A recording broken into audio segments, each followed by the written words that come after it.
If you're looking for the cheapest state to move to, well, then Rhode Island, frankly, is not your destination. We may have beautiful beaches, a fantastic food scene, and a culturally diverse population, but it is not cheap to live here. Want to know the cost of living in Rhode Island? Well, let's jump right in and talk about it now.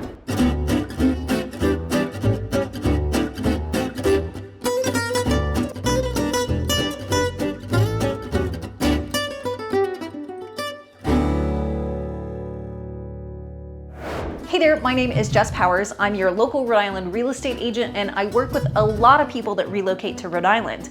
How you view the cost of living in Rhode Island, well, it's definitely going to depend upon your perspective. If you're coming from major cities like Boston or San Francisco, well, you may consider Rhode Island less expensive. A lot of my clients relocate here from Boston, which is definitely more expensive. So the cost of living, well, it's definitely going to vary depending upon the city or town that you choose to live in, and also your personal lifestyle. There really is something for everyone here, and all within a really close proximity. So whether you prefer neighborhoods where you can walk to coffee shops and restaurants, or you want waterfront communities where you can go surfing every day, we have a lot of unique areas to choose from. If you're moving here from, let's say, the Midwest or the southern states like I did, then you need to prepare for the cost of living. It's much higher, not only in the real estate market, but also energy costs like electricity. We've got higher auto insurance, more expensive groceries. And if you're a longtime Rhode Islander, well, then I know you're likely to complain about the prices, the people, and the weather. So according to Best Places, the average cost of living index in Rhode Island is 110.6, while the national cost of living index is 100. This means it's around 22% more expensive than the national average. First, let's talk about the real estate market. So the median home price in our state is right around $400,000 for a single family. The national median is $398. Rent prices in Rhode Island are also higher than our national average. According to Zillow, the average rent for the Ocean State is $2,000 for a 2-bedroom apartment. When I moved here from Texas in 2001, I had a 3-bedroom apartment that was awesome in the West End. Fantastic shag carpet, great paper, and it was $600 a month. Those days are long gone. Rent has really increased during the past 2 years. It's likely going to go up another 8% or more next year. We've got a real housing shortage on our hands and a lack of affordable housing at that. But our neighbors to the north in Boston, well, they're paying even more. The average rental in Boston is $3,400, and that is probably for a tiny little place. So what about utilities? Well, the cost of utilities in Providence, it is 36% higher than the national average.